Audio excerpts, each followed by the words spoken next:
Welcome to the Social Engineer Podcast, the Human Element Series, episode 186, if you can believe that number. And I'm Chris Hadnaghi, CEO and founder of Social Engineer LLC, the Innocent Lives Foundation, as well as social-engineer.org and the Institute for Social Engineering. It sounds like I do a lot. I really don't. And I've been hosting this podcast since 2009, if you can believe that. If you're looking for any resources to do with social engineering, you should check out our brand new website. We're also sponsoring this show, which is social-engineer.com. You can find out information about risk assessments, vishing, phishing, all sorts of training options there. We actually have brand new APSE classes, OSINT classes, all that stuff listed up on the site. Go there and check it out. We just redid it, social-engineer.com. And if you like the topic of social engineering, make sure you check out our Slack channel.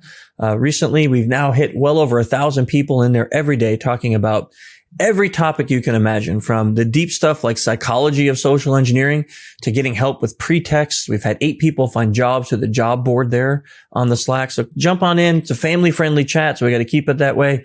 But come on in and enjoy talking with us about social engineering. I'd like to take a moment to invite everyone who's listening to check out InnocentLivesFoundation.org. The nonprofit there that I get a chance to work with. The team has been working now for 5 years, just about going on 5 years. And we've been helping law enforcement across the globe locate people who create child abuse material or traffic children. And we've now accomplished over 450 cases where we've been able to help law enforcement locate people who are harming kids. I'm just so proud of the team over there and the work that we do. If you're interested in that mission, you can find out how you can donate or support by going to InnocentLivesFoundation.org. Speaking of the ILF, our final announcement, as you always know, huge shout out for Clutch, best rock and roll band on the planet Earth. Plus Neil is on the board of the ILF, so I have a special place in my heart for him. And I'd like you to go check out their band at pro-rock.com. They're on tour right now, so you can go check them out and some of their new songs and give them some love, since they help support us.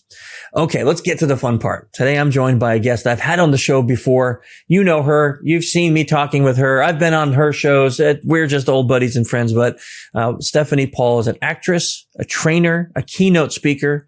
She's been, even though she only looks like she's 30 years old, she's been doing this for 30 years, which is just weird. She's been in the entertainment industry. Now she coaches and trains executive sales teams, Tedx speakers, and experts of all sorts, helping mastering their communications. She is also a proud member of EOA. We'll find out what that is, and the board of directors of the Alzheimer Association in Orange County, California.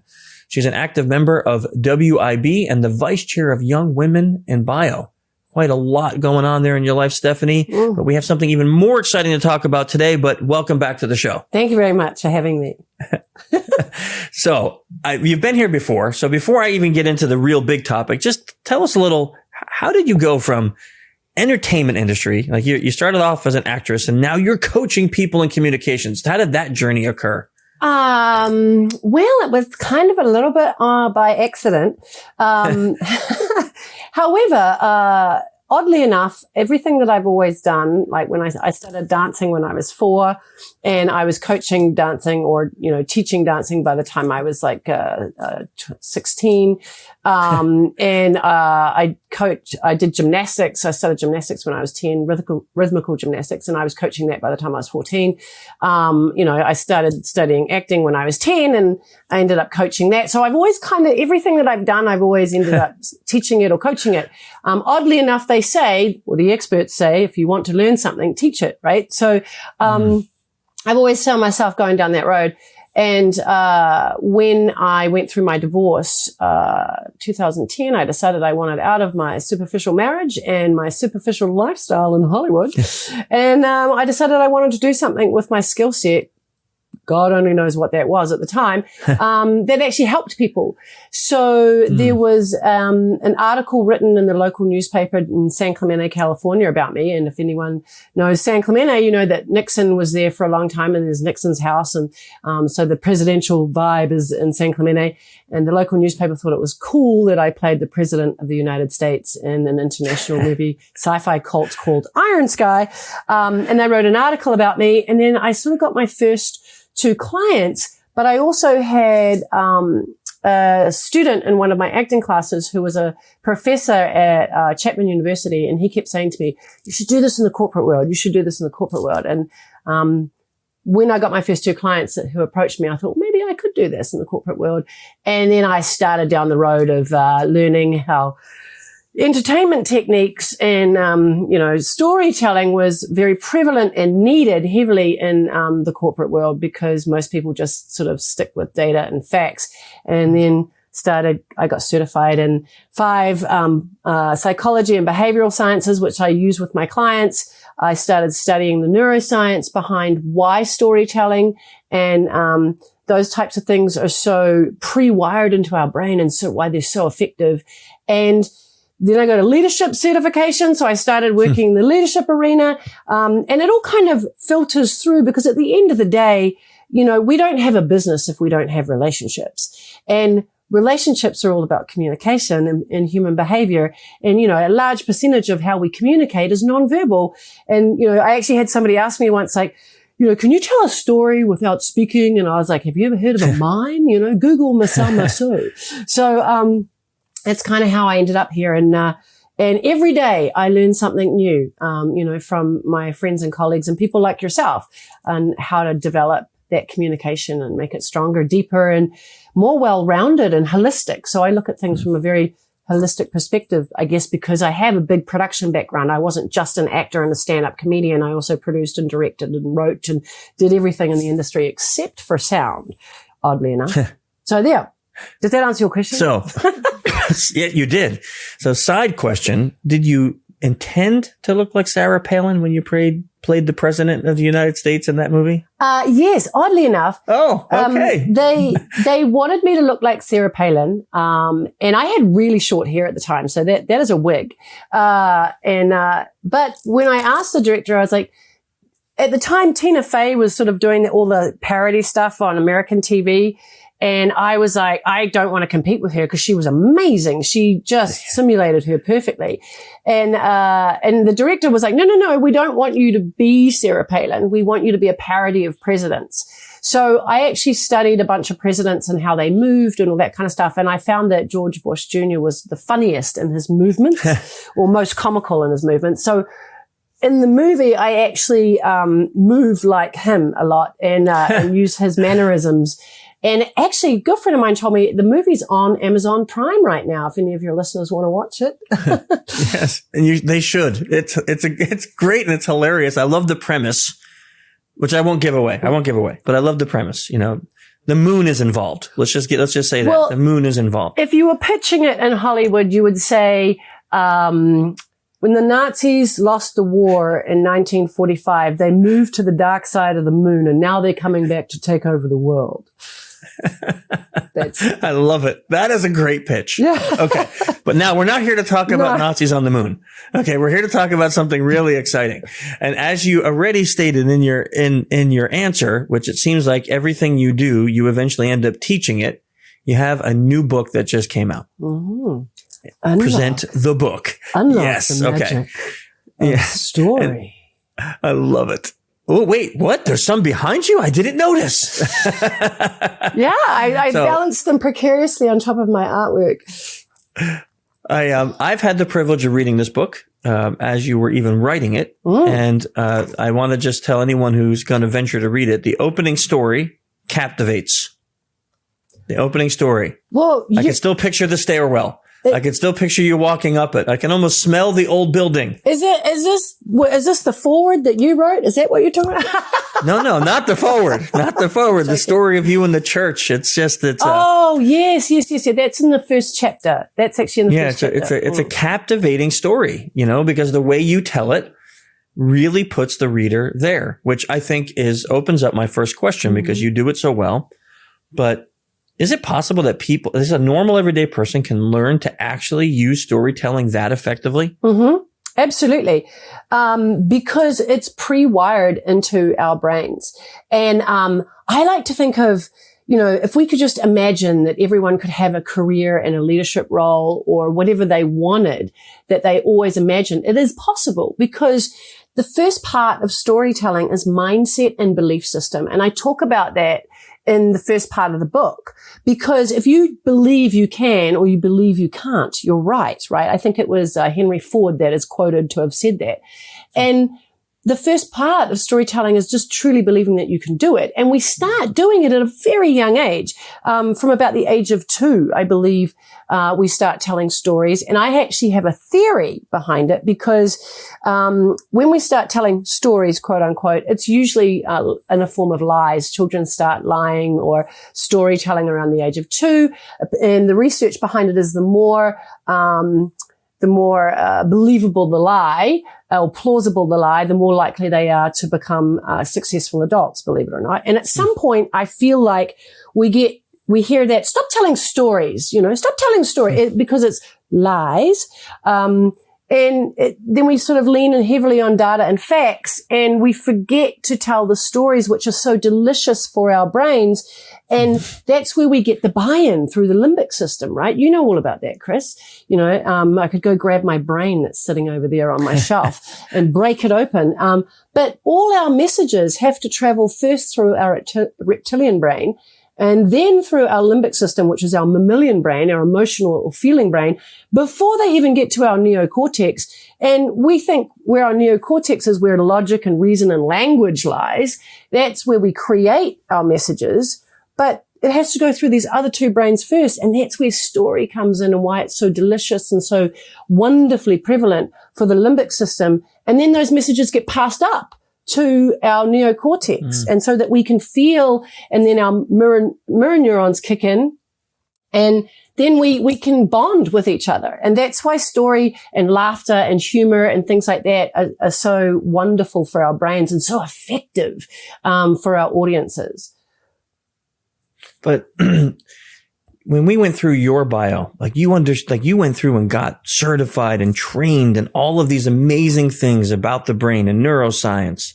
So would the average person have to do that to be able to use story like you do? I don't believe so. It's just practice. Like I said, that stop telling stories thing, it gets kicked out of us at a young age or at school, and so we stop doing it and we get out of practice. Unless it's something prevalent in our family, dynamic or our family behavior, because I have come across a lot of clients where I say, you're quite a natural storyteller. Is this something that's in your family? And then they usually say, yes, my mother was, or my grandfather and my father was. It's something that's been taught. And you know this, it's something that, is biologically pre-wired into our brains, because before we had language, we told stories in the form of vision and art. And we, which is why they put stuff on walls and caves and all that kind of, good stuff. And we had laughter before we had language, or at least they believe we had laughter before we had language, because we actually laugh before we speak as children. About the age of 2 months old, children start laughing, and it's a form of bonding, and they're not taught it based on research.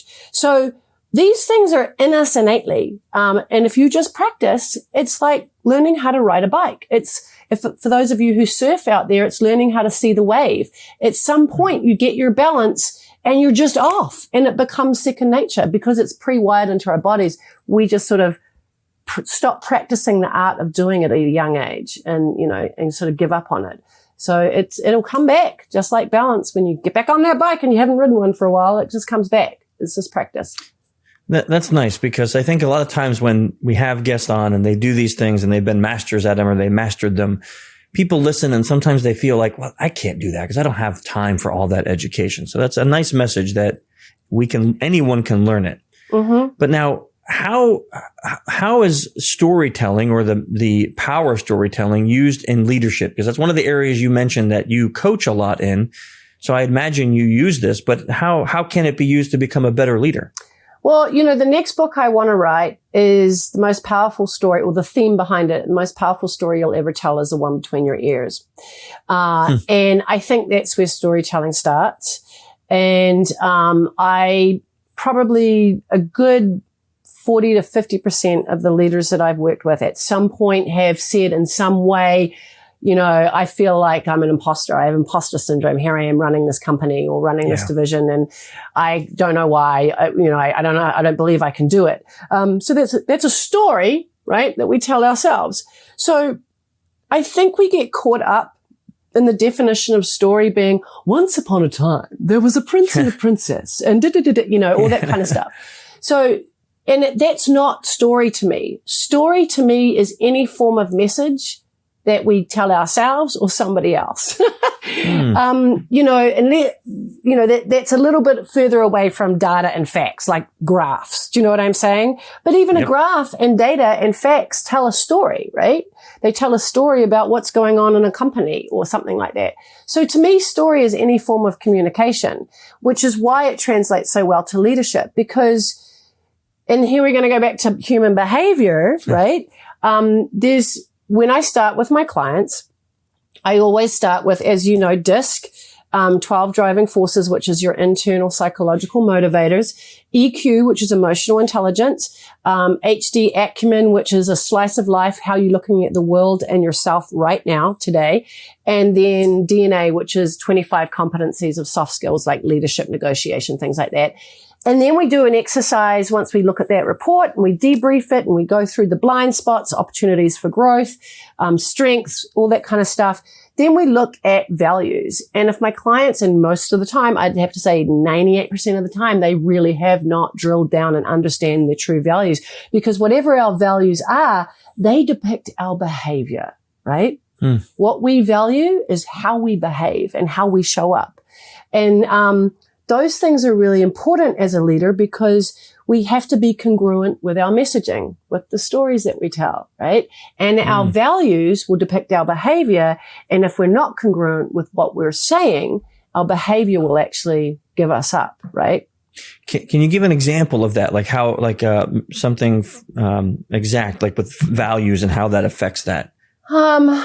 Okay. For example, my values are education, authenticity, service, courage, love, and fun.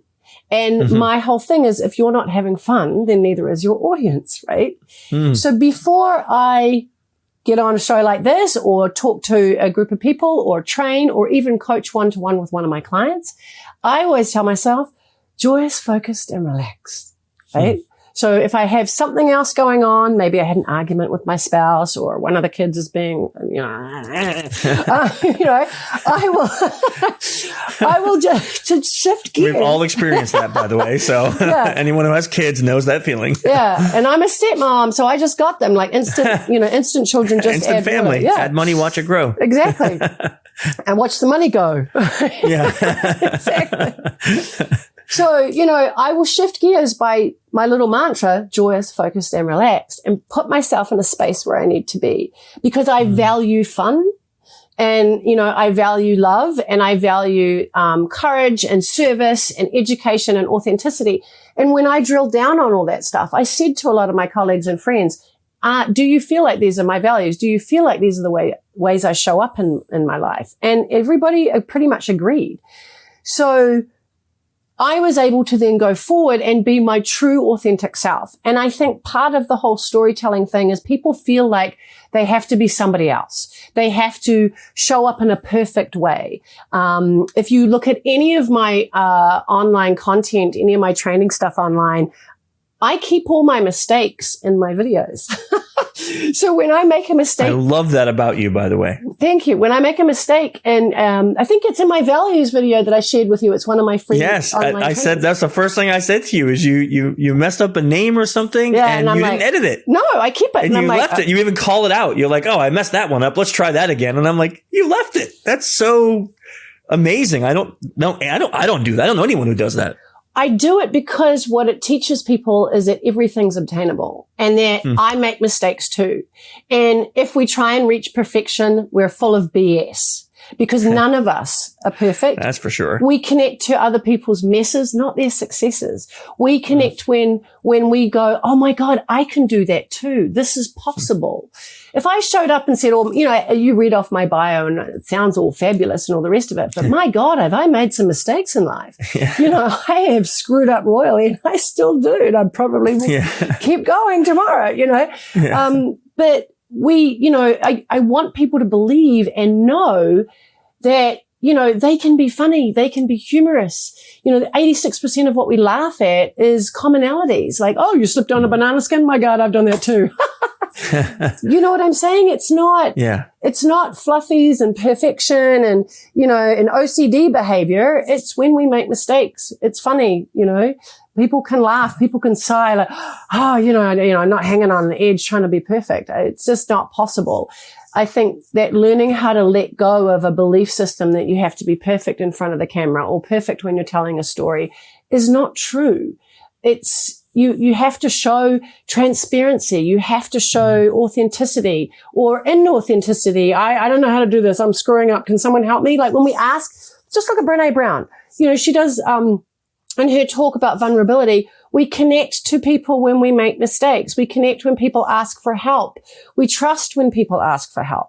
All those kind of things. And I know I'm getting off on a huge tangent here, but okay. Human behavior is crazy, in the sense that, what we think other people want to see is not necessarily true. The reality is they want to see that you're just like me. And we all take our skin off, our culture, our language, and just leave us naked laughing. We're the same entity. Yeah. I love that message. I think in my experience, I've had the similar thing where when I openly talk about my mistakes or times I've messed up a job when I'm teaching people about the thing I do, and I tell them how I messed this one job up. I was with Ryan and I'm the reason why we lost out on a great opportunity. And I'm the guy who owns the company and trained Ryan. And then people go, oh, wait, you fall, like you did that too. So it's not just stupid people. And it's like, no, everybody. Mm-hmm. It does connect you with your audience so much more, because now they feel like, oh, you're not just this God level person. You're like everybody else, and you mess up. That's a nice lesson. Is there another lesson that you can give us as novices, besides being willing to suspend our egos and talk about our mistakes? Is there another core point that can help us?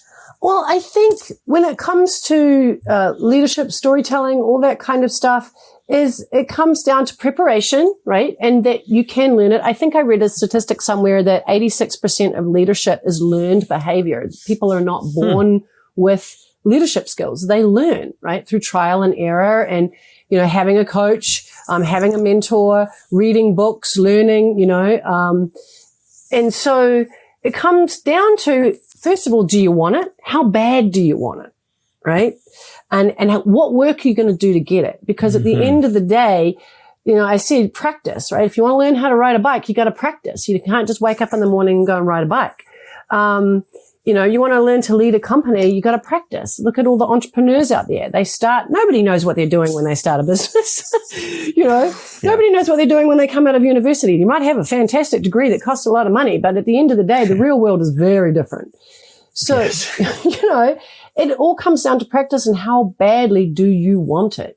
And then, getting people that have gone before you, the giants, stand on their shoulders, get a good mentor, and just keep going, and practice is the most important thing at the end of the day. I've had people say, how can I learn this really quickly? And I'm like, do you want to play at Carnegie Hall with the number one orchestra in the world? Or do you want to be a squeaky violin, like, in the back somewhere? Same thing. Masterful leaders, masterful speakers, masterful storytellers, practice. Okay. So you brought up something very interesting, mentorship. This is something we talk a lot about in this industry. It's a very, very important piece of growth. So let's come at this from two angles, both being a mentor and getting a mentor. So let's talk about first being a mentor. That sounds like a lot of work for a lot of people, like taking someone else under your wing, right? So are there a couple key pointers you'd give to someone who's interested in becoming a mentor that they can think about as if they're saying, like, if they're listening to this and they're like, you know what? I have some skill. I would love to help others. I have this motivation to help others. Give me 2 quick points on becoming a mentor. It's funny you bring this up. I just was asked to write an article, I think it's being released in July, for the Regulatory Society, the people in the bio and life sciences industry who work with the FDA on part of companies, so it's their membership, regulatory, on mentorship. I was asked, the editor of the publication asked me to write a thing on mentorship. And boy, was that hard. I mean, because those guys, they don't want stories. They want data and facts, and, you got to link everything up with, so I started with company data and facts and businesses and all that kind of stuff. And then I dialed it in to what it does biologically for us, right? And I know your question is, how do you get a mentor, and where do you start? But I want to start with the biologically aspect of mentorship. So when we help others, we release serotonin and we feel good, right? And there's an expression, nobody likes an ask hole, right? And an ask hole is somebody who continues to ask and ask and ask for favors and help and all those kind of things, but does nothing with it. It's like a black hole that your responses. I've not heard this one. Yeah. I like it though. Yeah. So, and it just goes into this big black hole of a person. So if you want a mentor, don't be an ask hole, okay? Make sure that you are prepared to do the work, and so that your mentor can see you grow. Your mentor wants to plant seeds and water them and see the fruit. Otherwise, they will stop helping you. So if you approach a mentor, make sure you really want to do the work, and you're really going to show up, and you're really going to have accountability. That's the first thing, because each time you do something good and growth, or even make a mistake, but you show that you're trying, your mentor will get serotonin and dopamine, and so will you, so it's a symbiotic relationship, if it's a good one. And then of course, you want to approach somebody who's obviously willing to do it and has the time. And maybe you even need to pitch them. I just recently got a mentor, very excited about it, at my EOA, which we talked about. And you mentioned that I just became a member. I actually also just got on the board. I'm the learning chair on the EOA board, which stands for Entrepreneurs Organization Accelerator. So in the organization, they help you accelerate your business and make dramatic growth. And I just got the mentor that I wanted. I saw him on a panel and I was like, I want him. But I had to pitch him because he wasn't in the mentorship program. So I was sitting with the president who was about to step down from the organization, and he's like, okay, pitch him. I'm going to turn my camera on, the master of technology, and send him a text message with my pitch. And I pitched him in about 20 seconds. And he sent him the video, and the guy that I wanted to be my mentor came back and said, okay, yeah. But in that pitch, I said, I will show up.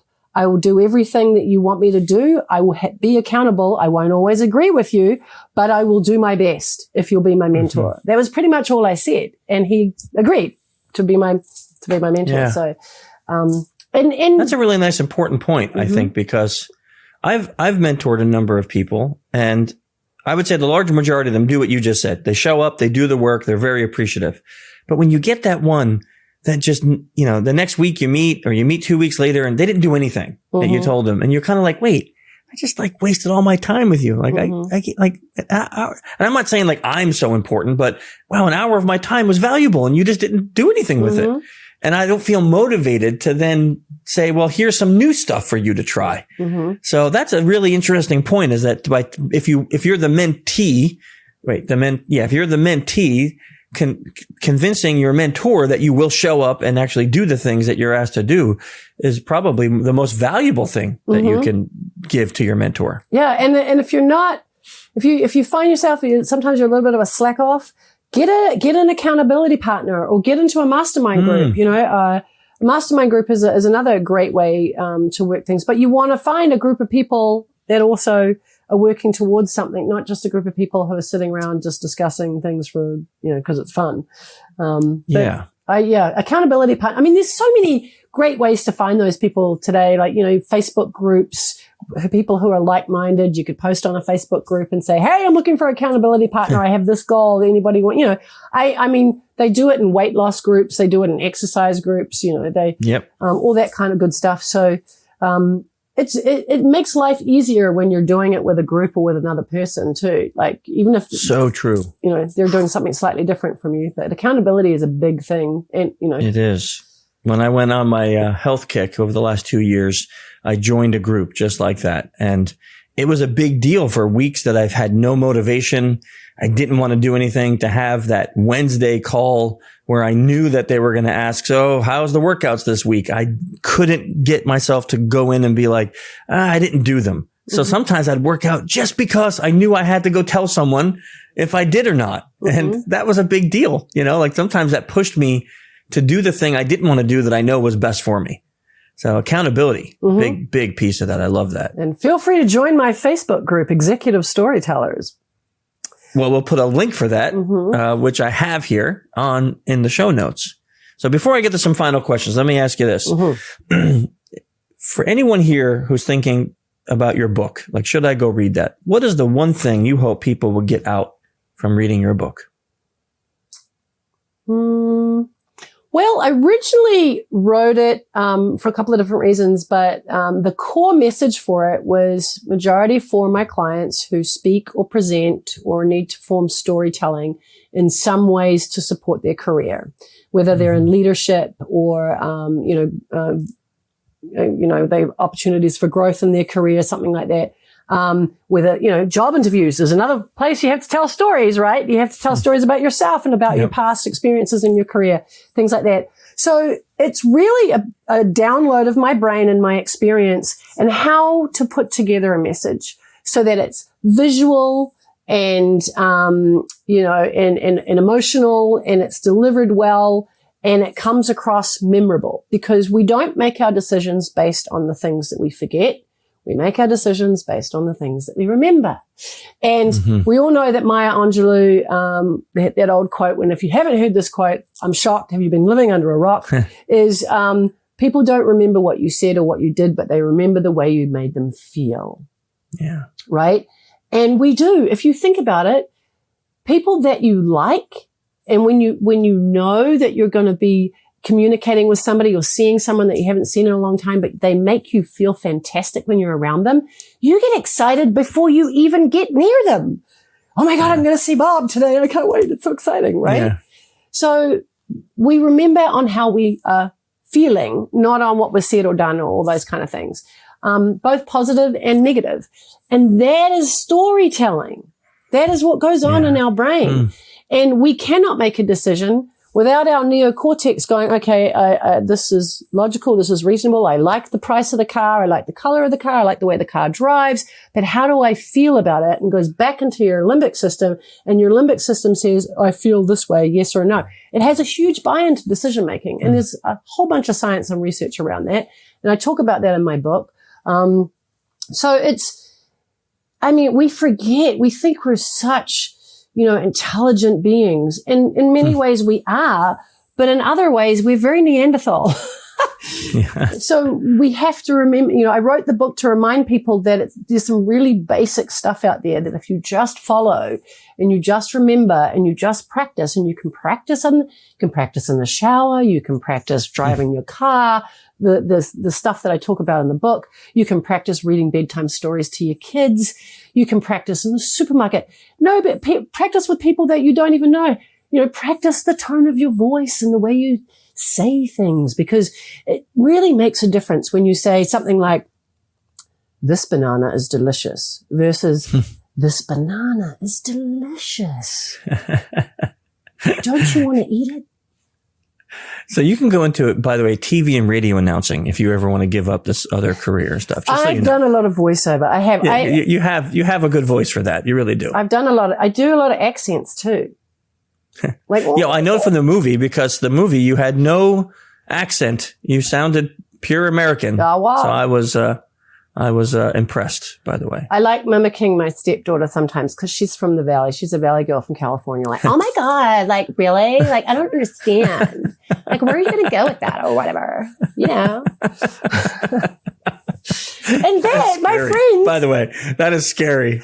That is practice. No, but when I first learned the American accent, when I moved to New York, I studied with a dialect coach, and he taught me not how to hear an accent, but how to see it. Like when I'm learning a new accent, I actually watch how it physicalizes in the human body. So, and it once again goes back to what I started with, mindset and belief system. for the first couple of months I was learning the American accent, it was really hard for me to believe that I was truly doing a great job because it's not the way I sounded. It sounded weird in my head. So I would practice out on the streets when I was, at the supermarket or whatever. And I remember the specific day when my mindset and my belief system turned on really strong that I could do this, was I walked into the corner store, and usually the person behind the counter would comment on, "Oh, where are you from? You have an accent." And he said nothing. And I was like, he does. He thinks I'm American. He doesn't know. I've done it. And then I booked a movie and I played the lead role in this film. And I turned up and no one knew that I had an accent. No one knew I was from New Zealand. I spoke with an American accent for 2 months while we were shooting this movie. I thought I was going to lose my face because it was like gymnastics from my mouth. I was speaking a different way every day. My face was exhausted at the end of every day because I was speaking a different way. But it's that belief system. The moment that other people had no idea that I was foreign, I was like, I got this. Yeah. So it's just practice. That's impressive. Yeah, that's nice. That's nice. Okay. Of course, we're going to put your links in the show notes, but if there's one way that you wanted people to connect with you, to find out what you're doing next, that kind of stuff, where's the best way to communicate with you? LinkedIn. I love using LinkedIn, and Facebook. My LinkedIn and Facebook is the same. It's Stephanie Paul Inc. INC. The / and then Stephanie Paul Inc. Mm-hmm. Or you can go to my website, stephaniepaulinc.com. And you can, there's a connection to buy the book there. You can go to Amazon and buy the book. You can reach out and touch me, not physically because that would be like kind of gross, but, a little weird. Yeah. You're going to get groped in the grocery store and people are like, "Oh, I heard on the podcast you said to reach out and touch you." Yeah. I'm all for serotonin and, oxytocin, but maybe not from strangers just yet. Yeah. Once you get to know me. No random hugging without permission. Yeah, random hugging without permission. Laughter's good. Laughter's good. I'll do random laughing with people. No problem. But yeah, and I'm actually going to be starting a woman in leadership mastermind group soon. So if there's any ladies out there who want to get a bit of a pump on with their leadership and grow their skills, I'm looking forward to starting that group. So awesome. Yeah. Will that be physical or online? It's going to be online because I got women in leadership ladies kind of all over the country. So it'll be online. And the hope is to actually have a meetup every year, like an annual meeting. I actually work with Linkage. I'm one of their leadership coaches for women in leadership. They have a big conference every year. That's why I'm coming out to Orlando in November, and we're going to catch up. So I kind of want to tie in my mastermind group and hopefully invite the ladies to come to that. And then we can actually meet physically at a Women in Leadership conference. So that is the plan. Yeah. Okay, I got 2 last questions. Yes. First, because we're going to put your book in the show notes, a link to it. But if you had to recommend, it doesn't have to. The Unlock the Magic of Story. We'll have that in the show notes, so people can link right to that on Amazon or your website. Mm-hmm. But if you had to recommend a book, and it doesn't have to be about this topic, it could be anything. I don't care. Fiction, science fiction, nonfiction, whatever. It could be anything that you read that you're like, I love this book. Everyone should read it. Is there a favorite book or 2 that you say is hands down? Well, I'm going to say a book from a man that you and I both know, and I know you love him as much as I do. Joe Navarro's Be Exceptional. Yeah. I just finished reading that book, and oh my God, I wanted to highlight everything. I want Post-it notes everywhere. I mean, it's got so much great stuff in it. And the 5, aspects that he talks about, I think my favorite one is psychologically comfortable, psychological comfort. And, that really just drilled down on a bunch of things that I'm actually working on right now because I'm always trying to get better and I'm always trying to improve. But that book, super helpful, especially if you're in leadership, or you just want to get better in your career. Just great concepts. So there, Be Exceptional by Joe Navarro, and, just trying to, I love that book, by the way. Yeah, I'm just off the top of my head. You know, it took him 15 years to write that book. well, there's just so much research and thought behind it. It's he started that book and just kept writing it and rewriting it. The man's amazing. But that I love that book. Yeah, I'm with you.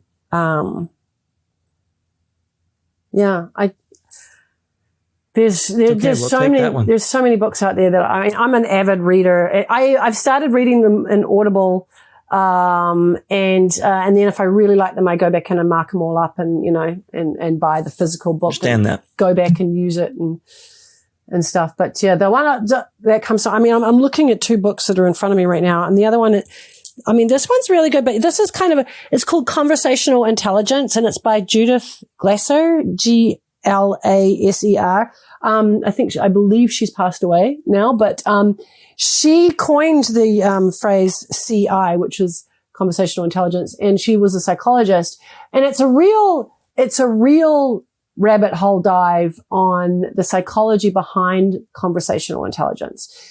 So it's not, Be Exceptional is an easy book to read with great concepts. Her book is a little more on the down into the science aspect of it.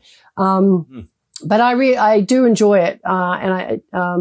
And there's a lot of information in there if you do want to do a bit of a dive on conversational intelligence. That's also another good book to read. Beautiful. Yeah. I'll mark them both down. Okay. So, Stephanie, many of us have probably a ton of people we would call mentors that have helped us to where we are. But if you had to pick 1 or 2 people in your life that you just aren't who you are today without them, who would you say are those 1 or 2 people? One would be my mother. Because she believed in me in ways that nobody else ever did. And not just because she was my mother. My father used to say to her all the time, when's she going to give up this acting thing and get a real job? But my mother put her heart and soul into everything I did growing up as far as drama and, dancing and singing and all that kind of stuff. And she supported me in all that. And every time Dad said something negative about it, just keep going, just keep on going. And I dedicated my book to her because she passed away. So I miss her dearly, and I'm getting emotional. And the other one, I have a couple more. One would be a dear friend of mine, Dr. Betty Uribe, who was originally a client, and she wrote the book #Values based on her dissertation, which she got for her doctorate in organizational psychology. Say that 3 times fast. And she really got me to drill down on my values and really truly understand and know what my values are and why they depict my behavior and how I show up and who I am and the decisions that I make in my life. So she's an incredible mentor. And one of the things that I love that she says to people is, how can I help you? That's like often her opening statement. Not what do I need, what can I get from you, or what do I need from you, is how can I help you? She's a remarkable woman. She sounds amazing. Yeah. As well as your mom. Yeah. Well, mom was pretty amazing. Yeah. Pretty amazing woman. And I don't know. I've always hung out with people who are older than me, smarter than me, faster than me, richer than me, just more intelligent. You don't want to be, if you're the smartest person in the room, you're in the wrong room. I mean, it's not my quote. It's somebody else's quote. I can't remember who said it first, but it's true. If you want to be a couch potato, be a couch potato, but do it like a rock star, go all out. I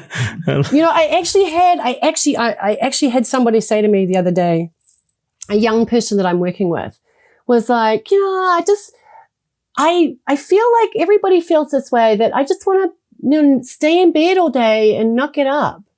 And I said to her, no, that is not me. I think that sleeping, showering, and eating are unavoidable delays of life. Yes. I mean, if I didn't have to do those things, my God, look, where would I be in life? I'd have so much stuff done. Yeah. Now, I love eating, but I'm with you on the sleeping thing. I wish I could just avoid those 6 hours of my life. Yeah, but that's super important for your brain. Yes, it is. I know. Yeah. It's super important for our brain. We need it. So yeah, I just think if you want to achieve greatness, surround yourself with people who are greater than you. And get rid of the naysayers, avoid negative sources, places, and people. It's just, they don't support us. Cut those dead branches off and climb that tree, Beautiful. Stephanie, as always, it's a captivating and motivating conversation when you come on. I can't thank you enough. Thank you. Thanks for sharing all your insight and the new book. Honestly, people, buy it, read it. You will enjoy it. It's an easy read. Yeah. So when you're reading it, it goes quick. Like even if you say here, I'm not a really big reader, it's okay. It's not a huge book and it's an easy read. So you'll be able to get through it. It's only 100 pages. That's like, you can read that on a plane ride. Come on. It's easy. So thank you for coming on. As always, I thoroughly enjoyed it. Thank you. Thank you, Chris. And thanks to everyone for joining us today. Next month, we'll be joined by a survivor of human trafficking, Jessa Crisp. So it'll be an amazing conversation with her. So join us next month. Thanks, everybody.